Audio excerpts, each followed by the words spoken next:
Okay, great. So we're here. Thanks for joining us. So we're here to yeah to address an issue here that IT teams are under more pressure than ever to cut costs without compromising performance. And so one of those levers that people use or the company use is switching software. So as we all know, replacing systems is usually not a simple thing. And so that's what we're here to talk about today. So I'm Victor from Empower, and I'll be your host. And joining me is Julian, our Chief Customer Officer. Julian leads the customer success team and also works closely with IT and business teams to navigate these transitions. Just a quick note before we begin, feel free to drop in any questions and thoughts in the chat as we go, and we'll save time at the end for some Q&A. And if we can't get to everything live, what we'll do is we'll follow up answers via email. So let's jump in. Julian, can you take a moment and introduce yourself? Yes, sure. So hello, everyone, and I'm glad to have this session today.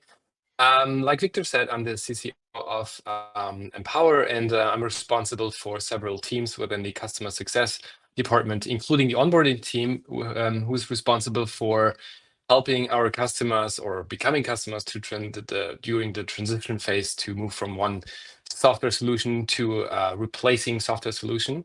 And we have several experience with big companies, also small companies, and what I can say is basically that the pattern is always the same. So you always have the same patterns depending. So, and it doesn't matter if it's like a really like a big company like DHL or Bayer or smaller companies. It's always the same topics that we have to tackle to address if it comes to replacing existing software.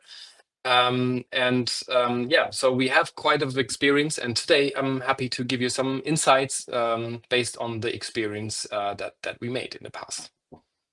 Fantastic. And before we start, actually, before I get to the first question, just to let everyone know, Julian did have these list of questions, and he has some slides. That way he was able to prepare some slides for this. So but let's get into the question. So the first one is, Julian, can you share some tips on how to best prepare for a software switch? Absolutely. So I prepared 6 tips that were, I think those are the most important tips that you should consider when you want to replace existing software. And tip number 1, I think that's a very important one, is secure the necessary bagging. And so, based on our experience, we saw that lack of existing bagging can make the planned software switch appear unnecessary. And the person, you always have to think about that the person who's leading the initiative may become the focus of criticism, especially if the current software is well established, and this can lead to resistance and reputational risk. And so what's needed is a clear statement from strong decision makers that the change is really necessary, for example, for cost saving reasons. And I will stick to that particular topic because that's a topic that's not only here in Germany, a very important topic and is driving change, but also in the US, as far as I know.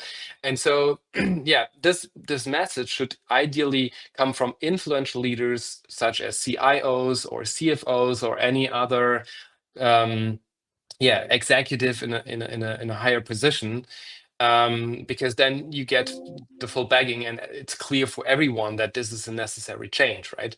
And of course, it's also very essential, and some people do forget that, to keep decision makers fully informed about which software is being considered and how the evaluation and transition will be handled. Because they're like everyone else, they needed this transparency, they need to be involved, because otherwise it's nearly impossible for them to offer meaningful support. And so to see if you really get the necessary bagging from those senior executives, we always suggest to ask them 3 questions and ask them to make clear decisions on the 3 questions up front. And number 1 is, are, for instance, the expected cost savings from the switch, are they really significant? And second, can we conduct a formal structured evaluation involving 10 to 20 participants? And that's the most important questions, I think, is if the new software clearly demonstrates, based, and this is important, not on gut feeling, but based on purely objective facts, that this software can support all relevant workflows as effectively as the software it is meant to replace, would the transition then definitely proceed? And if you get 3 yeses on all these questions, you can be sure that you have the full backing of senior executives, because otherwise, it's just gut feeling decisions. And so it's really time consuming, such a change, and also the evaluation phase, we will see later. So that's why we strongly suggest to ask these 3 questions up front. All right, number 2 is structured and a fair comparison. So what we saw is that companies, in order to save time and money, is that they consider quickly distributing a trial version to see if the product has potential, right? So it's like, hey, vendor, can you please send me a trial? We just want to see if this has potential. So we just want to quickly do a test. And I do understand that, right? Because, I mean, we all want to have lean processes. And it's, in general, lean process is a generally good thing, right? But this approach is usually not really advisable at all. And the reason simply is that most users have few issues with the current established software. And that naturally will resist the change, right? So they have the software that's in place, they like the software, and especially if it's, for instance, a cost saving program, they're not really open for change. And so at this point, it's really important to remember switching core software is a strategic business decision and should not be based on a gut feeling, but on solid data and facts. And so, as much as I do understand this lean process, if the goal is just to explore an alternative with minimal effort at first, then I would recommend that you collect typical use cases from power users and ask the vendor then so the vendor of the alternative solution to demonstrate in a live session how those results can be achieved with a product. And if then the demonstration is really convincing, the next step then should be a structured evaluation. So we are really open and fully support a lean process, but our recommended way is, instead of just testing a trial version randomly, ask the vendor, give them some specific use cases, and ask the vendor then to do a demo so that you can see if it has the potential that you're actually looking for. Next is the decision for a single software solution. Some organizations, they choose to run the alternative software in parallel with the existing solution in order to identify, or they hope to identify, better options through day-to-day use. However, this almost always results in users favoring the familiar tool, right? So I talked about the resistance to change, and under time pressure and looming deadlines, people naturally revert to what they know. It's what they know, and it's a normal response, as the priority is to get the actual work done, right? So it's not that they're not mean, it's really they have the deadlines and they have their priorities, and they need to get it done, right? So it's just a natural behavior. And at the same time, the organization incurs high costs. So despite the original goal of saving money, right? So that doesn't make any sense. So, and that's why it's really crucial to decide on one software solution after conducting, of course, a structured and guided and timeline evaluation process. And not to run softwares parallel. That doesn't make sense. Second, not second, the fourth tip, create and stick to a timeline. So usually software contracts are renewed annually. And so what we believe is it's really essential to start the evaluation of alternative solutions early enough and to have clear results before the renewal deadline. Because otherwise you risk committing to another year with the current provider, and worse, the momentum may be lost, right? And the evaluation process might need to be repeated from scratch. And so ideally, you should develop a detailed company-specific timeline in collaboration with a software vendor of your choice. And just as important from my perspective, stick to the defined milestones and avoid delays where it's possible. Tip number 5, you need clear communication and you need an inclusive participation. So to be quite honest, this and the following tip are my personal favorite tips because that's where I see that most potential customers are lagging. So if key decision makers and relevant users are not involved in the evaluation process, or if the reason behind it are not clearly communicated, they may feel blindsided. And this, of course, obviously often leads to dissatisfaction and is counterproductive to the overall success of the project. So it is therefore essential, from my perspective, to involve all relevant stakeholders from the very beginning and to discuss the necessary steps transparently. So ideally, this also allows potential concerns to be identified in a very early stage before they become obstacles during the actual evaluation process, or even worse, during the transition phase, where you then just have to, deal with escalations. So in short, I think a well thought out communication strategy is key, and it's really important to set up an inclusive participation process. And then my next favorite tip is that I think we all know that many people struggle with change to varying degrees, and sometimes they often express it with concerns, and sometimes even with notable intensity, right? So they're screaming quite loud, and it's not because they're mean again, right? And this is always something that for me very important to stress, that people are not hesitant to change because they just are bad people. It's because they have a lot to do, right? And so we need to listen to these concerns, and some individuals they express the concerns in a more strongly way, which can give the impression that the entire organization is resistant to change. But that's often not the case if you would look at the data. And so that's why two things are really, really important. First is take the concerns seriously and address them openly. Because I think behind every objective lies a need. And these needs must be identified, listened to, and addressed through constructive dialogue and collaboration problem solving. And I would also talk with the respective vendors about this topic.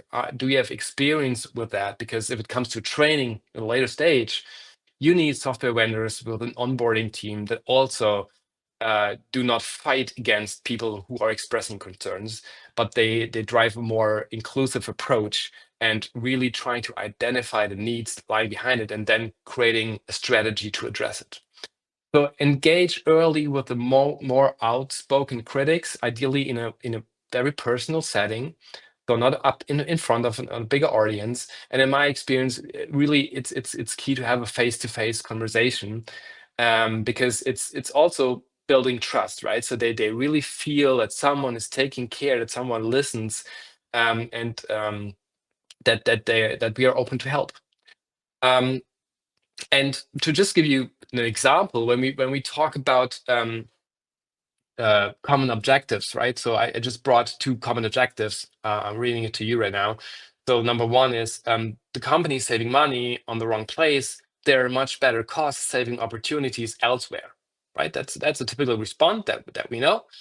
And so here's a suggestion how you can respond to that. So you could respond, for instance, we are currently evaluating various cost-saving measures, large, medium, and also small ones. The advantage of tackling medium and smaller items is that they can often be implemented more quickly and with less disruption, which contributes to early wins, right? So we kind of understand what they say and we try to give them a broader context, and so maybe help them understand that this is a necessary step. A second typical objection is the effort to transition to the new software is enormous because all work products would have to be recreated from scratch. Response could be, depending, of course, on the software, not all existing materials need to be manually recreated. The new vendor has a team to support the migration of relevant assets, or the software itself offers automated conversion tools to streamline the transition, right? So those are just examples, and of course, just some random, or not random, but responses based on what we do, on what we offer.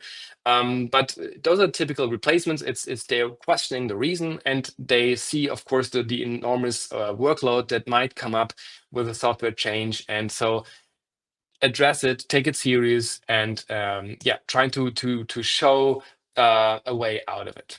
So those are basically the 6 tips I can give based on the years of experience that we have so far.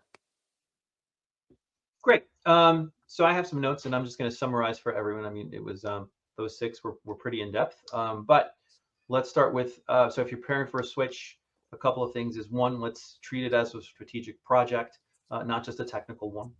Get executive buy-in early. Compare your options fairly, and once you decide, fully commit to that one solution. Set a clear timeline, communicate it across the organization, and make sure you're looping in the right stakeholders from the start. You don't want to bring in someone late in the game on that. And maybe just as important, when people raise concerns, don't brush them off. Address them. You want buy-in. Face facts with empathy, and and this will make a really big difference as to how this thing, a transition would go. All right. Question 2, Julian. Let's talk about testing and the evaluation phase in more detail. What does timeline usually look like, and how does the process work in general? Yeah, so let's start with the test phase preparation. So here it's really important, of course, to align all the resources, right? Especially with regards to installation and support, because that's something, although probably some of you might now think, well, that's a no-brainer.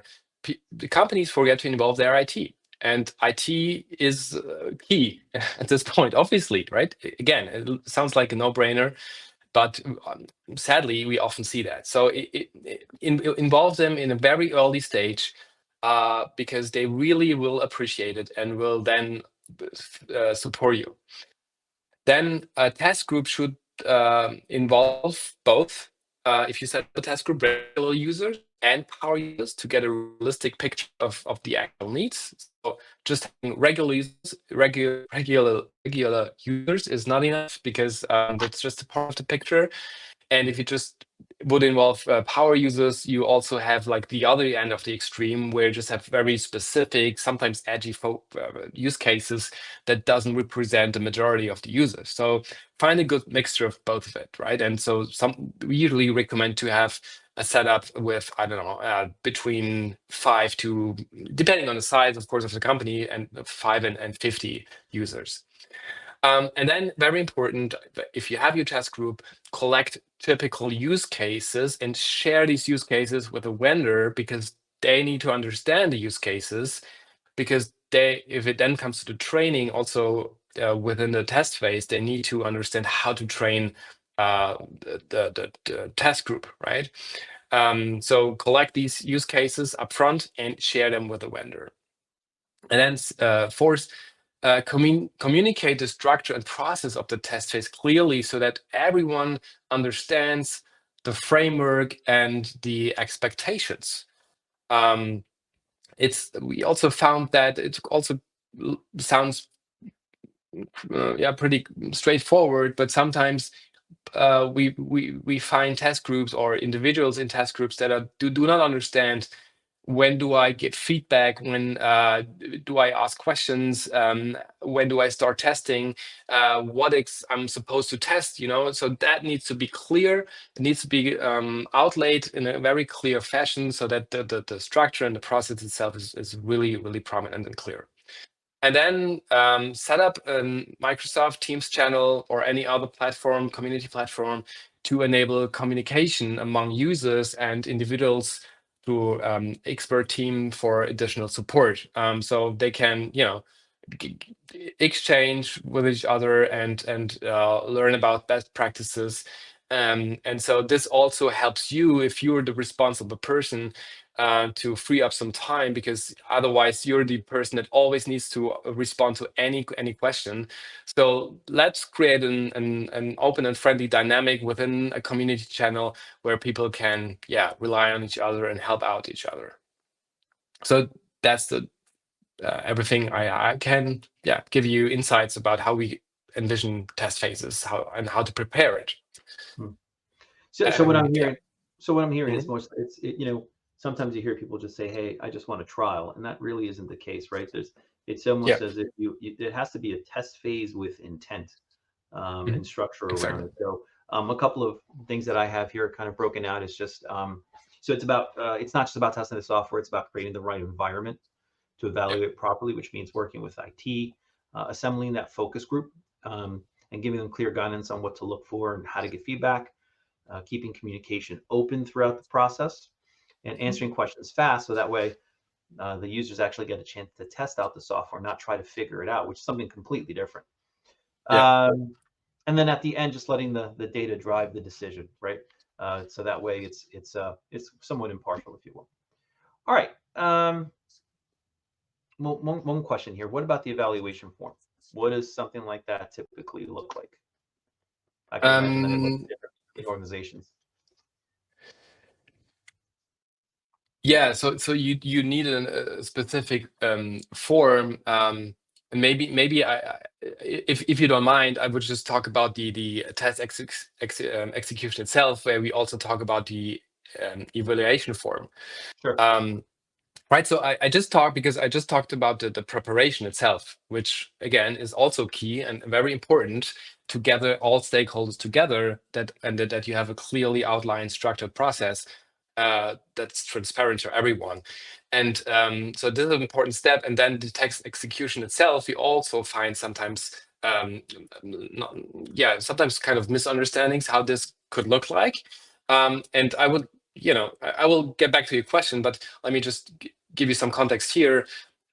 So first of all, let's talk about the timeline. I wrote down that the 2-week test phase, that's something that we would recommend. Now, many people would probably say, well, isn't that too short?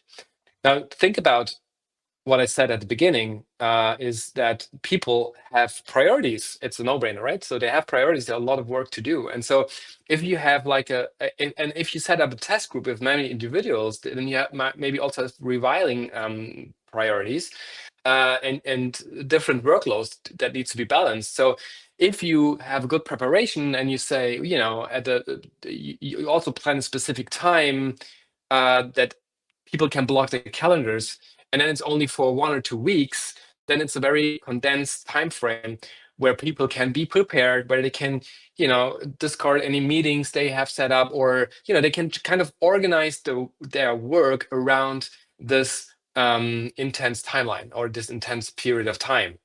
And so it's based on our experience much easier for them to really conduct a test if they had the opportunity to free up some time and then they can focus really on the tests and also interact within the community that are just suggested to set up also. So our experience is 2 weeks should be sufficient if, of course, people are able to block their times for that. And then also from our experience, it's really critical that all participants are fully committed and give their full attention to ensure a throughout evaluation. So talk to the people up front and ensure that they're really committed, and really ask, hey, or within a discussion, are you committed or not? Just let me know, because we need committed people. If you don't have time, it's not a problem. Maybe you give us just your use cases, or just tell us someone else who can join this session, or just this period of time where we want to test it. And then ask the participants to raise any questions immediately, right? Ideally, they use a designated Teams chat so that others can follow the discussion and learn from each other. So try to avoid that people are making questions and will be asked at the end of the evaluation process, because neither the vendor nor you have the opportunity to react on it and to, for instance, show, hey, in the previous software, you had this button right here, and in this new UI, you find the work stream or the button on the other side, right? So we need to react quickly and to address this, especially UI topics. And then at the end of the first week, we suggest having a call with the vendor, a QA session with the vendor of the alternative solution to address any remaining questions or uncertainties directly with the experts from the vendor side, right? So if you look at the 2 weeks, you have an intense first week where you collect all information, questions, and then have a Q&A call with the vendor so that they can, based on the experience, give you some advices and maybe also adjust a little bit of the timeline, maybe if it's necessary, or even change the format of the test group or the test environment or the test setup. And then if you run into the second week, the participants should then receive the evaluation form. And this evaluation form should be fully completed by the end of the week. And now coming back to your question, how does it look like? Well, it depends, right? So it's just important that you have kind of a sheet. So maybe you just is it a form, or you can set up an Excel file. I think what's important is what's the content of this evaluation form, right? So you need your use cases. That's something that's really important. You need your use cases written down. You need to explain the expectations of the software that you want to take in place instead of the one that you want to get rid of. So what should the software achieve within this use case? And then you need some kind of metrics where you say, well, okay, on a scale from 1 to 5 or 1 to 10, how good does the new software that we are comparing right now with the existing one, how good does it perform? And so if you set up something like this, with a clear description of the use cases, clear description of expectation, what should be achieved, and then also a metric to rate it, and maybe a comment section so that users can also, provide their thoughts. So why do they just give it 1, or why do they give it 10? So what do you like about it? Then you have a good evaluation form. All right, and again, here it's really important that if you provide people evaluation form, make sure that they fill that out completely the second week, at the end of the second week, because then, of course, the assessment happens. So and here is also important that you directly speak with the participants who submitted critical evaluations to better understand behind the concerns. So don't just review the assessment, don't just review the evaluation form. If you see that people are really struggling with certain points, go in direct communication and ask what's the case, because what's the matter? Because we saw in many cases that often it's a usability question, and which can be clarified immediately, right? And again, think about, it's a strategic project that you're doing. So you need to be sure that things that come up or that are critical to users, that they are really critical in a deeper understanding. And it's not just, okay, I didn't saw that, the feature is hidden at this button or so.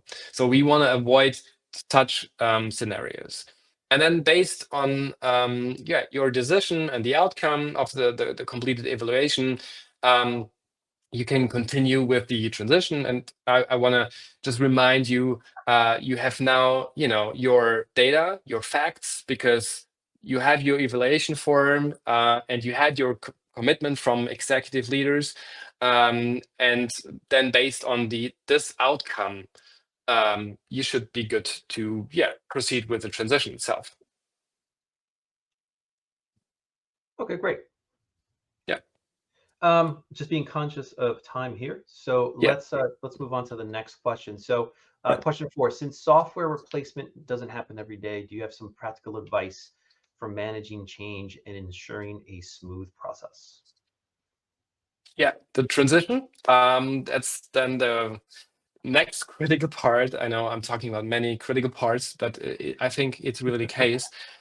Um, and now the transition. The transition phase is then also something, if you have a good setup, a good test environment up front, it's really, really, really helpful within or during the transition phase, especially if you have the full support of senior executives. I cannot say it often enough. It's really key that you have that, because you will need them also within the transition phase, because you're extending now the software, from just a small group where you are able to take care of, talk to each other. But if you try to, replace, I don't know, 20, 30, 100,000 licenses, um, you don't have the opportunity to talk to everyone, right?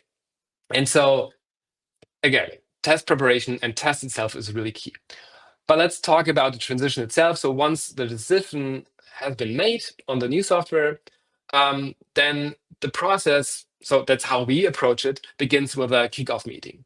And again, it's an essential that all responsible and also relevant stakeholders are involved from the start, also within the transition phase itself. So ideally, you have a kickoff session where all relevant people are involved. And during the kickoff, you should talk about various planning topics. How will the project team collaborate? So maybe you want to set up regular status meetings. How should the software be configured? What will the training approach look like? And here, based on my experience, really look for vendors that are capable of providing not just like random trainings or very generic trainings. Look for vendors that are able to tailor trainings based on the use cases, and you'll identify that at latest within the start of the training, the test phase. I'm sorry. What should the rollout plan include? What is the common communication strategy? Do you want to set up some breakup sessions that should be scheduled afterwards to talk about specific topics? So there are many things that needs to be planned upfront and to be discussed to approach the actual then rollout itself. And then let me just talk about training again, because it's a very central element, as it kind of directly impacts product adoption. And again, I just want to repeat it. It's really important that you have a tailored training strategy to your specific needs. And I mean, we don't want to talk about product adoption. I'm looking at the time. It's a kind of a topic itself. But adoption is very important, and you need to find vendors who have a clear adoption strategy, because it doesn't make sense to buy software, to implement software if no one at the end is using it, or if no one is using it to a certain extent so that you can really see the value of the software that you're paying for. But again, it's another topic. And coming back to the training itself, so training formats might include videos, live sessions, Q&A meetings, but also, and that's very, from my perspective, very key, deep dive workshops. So you will have people that have specific needs, and you need to have deep dive workshops to address them, to provide them measures, instruments, strategies to kind of master their specific challenges that they're facing every day. And it's also important to align the rollout plan with the training strategy, because both must go hand in hand. So you should have several sections within the rollout strategy. So we do not recommend to distribute the software right away to everyone, to all the 100,000 users. It's really having certain gates, because then you are also able to gain experience from one rollout chunk to the other. And so that's another tip I would like to give you. And then as with the elevation phase, we do recommend establishing a community to encourage ongoing exchange and knowledge sharing, right? I just said at the beginning of this topic here, you won't be able to have face-to-face meetings. I mean, you should still have face-to-face meetings with key users, and I'm really talking about specific key users that are kind of have a certain power within the company, because you need to also win them for your project. So, but you won't be able to do it in a extended way that you were able at the very beginning. So yeah, it's a very I think successful strategy to set up a community, and if you then provide enough resources, training materials, a learning platform, and so on, you will see that even if there will come up some critics, so don't get me wrong, this will always be the case, because there will still some people who are still resistant to change. But then what you can see is, if you have a good process, that more and more people will talk that like, okay, this new software, I like it. Here are my pro tips. I found out that, and all of a sudden, what we see sometimes is from the beginning where there's more room for criticism, or I mean, there's always room for criticism, but criticism is more visible. It will change over time that the people who adopted to this product, this new software, that they speak out loudly in a mannered way, and you know, that it gets more positive vibe afterwards. That's what I want to say. Yeah, that's everything, Victor, from my side. If it comes to the transition phase. Yeah, great. We have a few minutes, and I have a couple of questions here that came through. First question I see here, it says, how can I measure the success of a software switch, and what metrics are commonly used? It's a good question. I think, well, it really depends on the capabilities or the possibilities a company has. So one thing could be, so what we've done with one customer was that they had a clear definition of use cases, and what they did were basically surveying, right? So they surveyed upfront, who are key users, how regularly do you use the software, and then after they implemented the new software, they did the same survey, and it was basically a one-to-one comparison.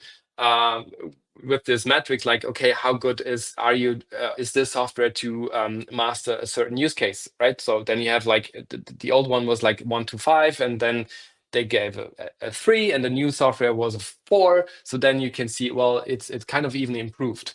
So that would be one measurement. Some companies or software or solutions, they also provide telemetry data, or usage data.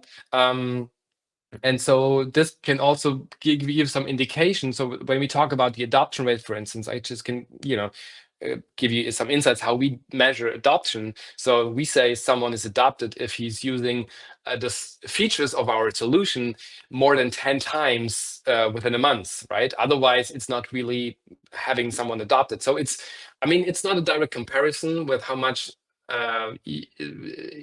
compared to the old solution, because sometimes the old solution does not provide you any metrics, but at least it gives you an indication that it's on a regular use. And then again, you have your community, where you might also use and if you, for instance, Copilot, on AI, not KI, German KI, AI might help you to understand maybe also the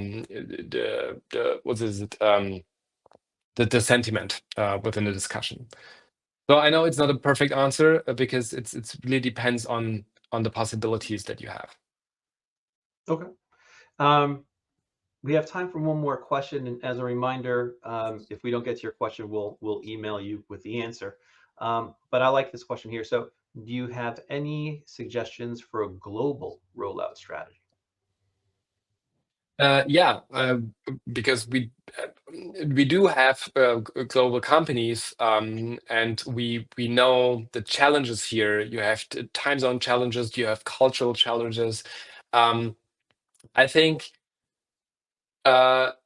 in most cases, what's really challenging is that you have kind of several communities, and I think what we've seen is that it's really important to talk with IT. At this point, IT is really key, because they have like a clear structure, a clear pattern, and how the user structures are distributed globally. And so then in best case scenario, you identify leading people within these areas, within different countries that support you. So do you consider them as a stakeholder? You invite them maybe also in the early stage of the evaluation process, and talk about kind of include them so they can also fully support that in this regional setting. So that they're kind of engaged too, right? And have their specifics, again, maybe cultural wise, but maybe also depending on the region, in country, you also have different types of work that happen there. And so you can address these specifics upfront. And then depending on the specifics, you maybe also start or you plan your rollout accordingly. So you probably do not want to start your first rollout wave with a very critical part, because you will run into issues and IT issues that needs to be fixed from your IT, if there's an hosting included, etc. So those are all the possibilities that can happen. And so you maybe start with the less critical group. And if you gained experience how it works and you're able to adjust, then you go to the next step. So in general, yeah, I mean, would have to go into the specifics, right? But in general, I would recommend to have a stage-gated process, a stage-gated rollout. Again, and you look for specifics, specific demands, and then you plan your stages accordingly, and also with regards to relevance, of course. So you go step by step and always learn in an iterational process what you can do better for the next rollout phase. And I'm assuming training is really important too, right? As you hit the different areas. Yeah, absolutely. And this is like, in many cases, different countries, different regions, different departments have different, they need different trainings because they have different use cases, right? Excellent. Okay, we're at time. Again, I want to say thank you for everyone who joined. We will email you the answers to the questions that you have submitted. By all means, if you'd like, please feel free to reach out. We're here for you guys. You can visit our website at empowersuite.com, and have a great afternoon. We'll talk to you soon. Thanks. Bye-bye. Thanks, everyone. Have a great afternoon. Bye.